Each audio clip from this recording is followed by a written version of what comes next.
Here is your reconditioned temix 25 with one gun and everything bolted to it as a easy DIY setup. Now, to install this, I believe you're placing it in a cool room. Place it where you're wanting it to go, usually on a stand, even on the ground's fine. But try not to put it hard up against a wall, as it does have inbuilt refrigeration with the evaporator at the front of the machine, and it has air vents on both sides and the back to dispel the hot air.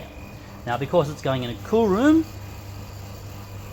it's going to help a lot with the refrigeration, but if you let it breathe, it'll save you a lot on power costs.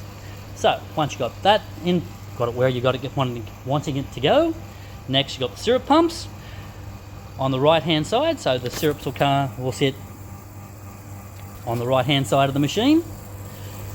Syrup lines are currently wrapped around the machine at the bottom. Each one is marked squash on the bottom, and we marked it on the top of the pump as well for ease and convenience, so you know which pump is which. Next is the water line.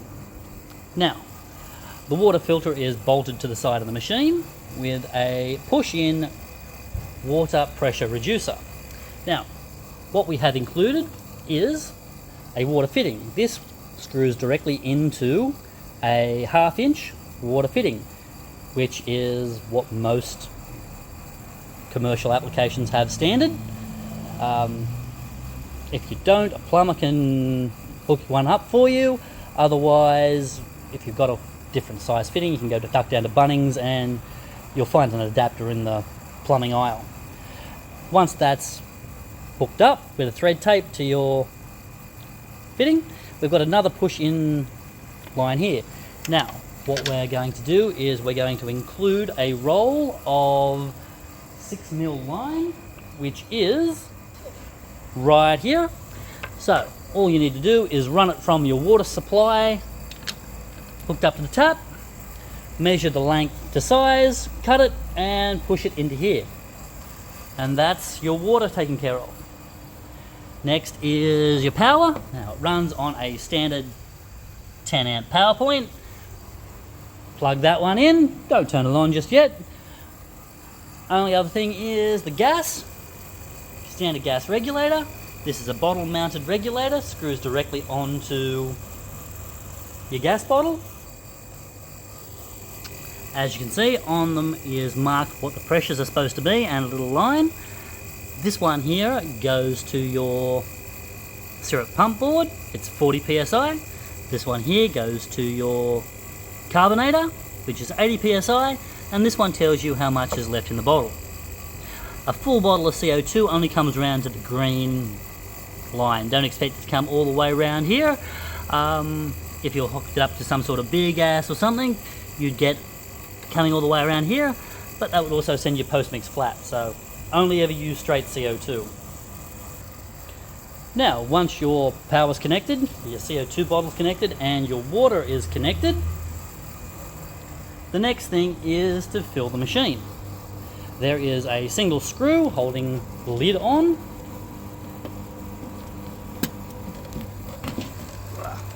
And then you've got the inside of the machine.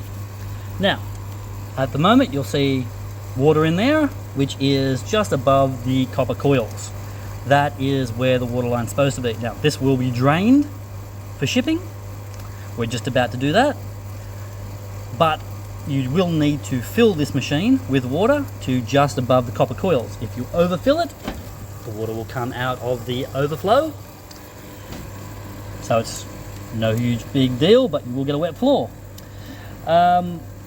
That's all you've got to do inside the machine. Literally fill it up with water. The gun itself has already been preset, so all the syrup strengths are adjusted to where they're supposed to be, and the flavors you selected are on the gun. Now, to install this, you said you're going through a wall. Now, it depends on how big a hole you're making in the wall. If you're making a hole big enough that this will fit through, fantastic. But that's a big hole. If you need to, You can make a hole big enough for just the Python line to go through, and these come out. Simply lift the clip and this line will pop out. Then if you need to go back in again, you just have to push it firmly in place and push the clip back down. If you are going to do that, please do it before you turn the water, power or gas on, otherwise you will have stuff spurting out of here.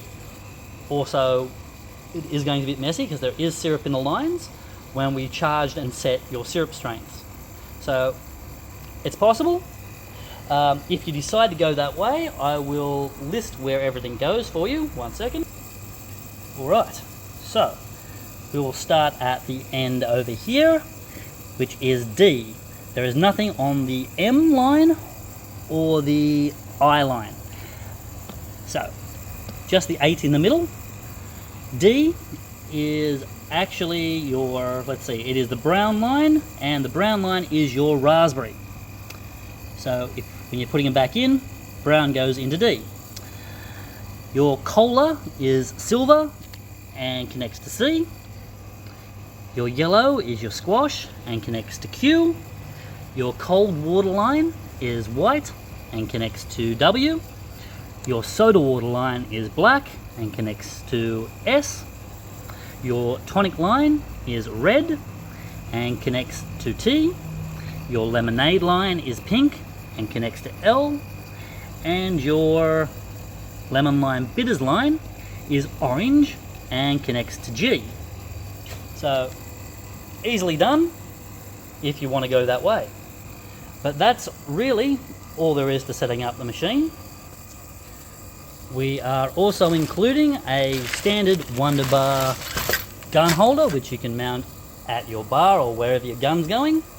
And this is a bracketing system. It actually goes, it screws to the bottom side of the bar, and this can mount onto it if you want to go that way. Alternately, you can just put a couple of screws through the holes here and here, but the mounting plate is a better option.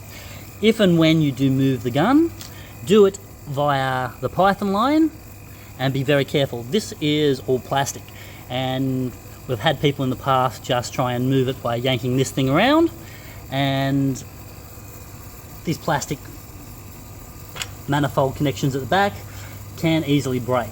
So just be careful when you're maneuvering that around. But that's really about it. Plug in the water, plug in the gas, hook up the power, fill it with water, attach your boxes of syrup, run your gun to wherever you need it placed, attach it to under the bench, hang your gun, and you're pretty much ready to go. Now, the only other thing is it will take about 2 hours for this machine to cool down in temperature. For post-mix to be fizzy, it needs to be below 4 degrees. As soon as post-mix gets above 4 degrees, it is warm and flat. Warm equals flat. So cold is definite. So give it about 2 hours to chill down. After it's chilled down for about 2 hours, hold the soda water button down and run through about 2 litres. That should get rid of everything that's currently in the internal carbonator. The system will make more and be ready to go.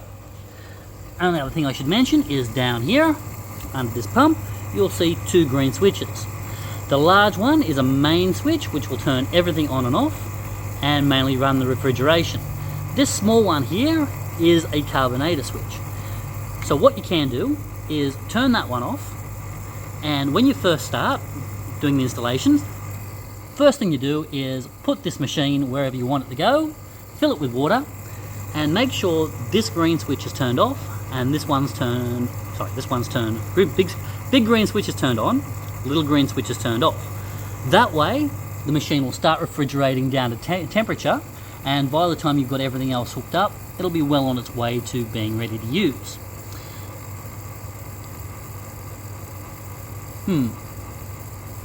Only caveat I'll make on that is, if you're going to disconnect the gun over there,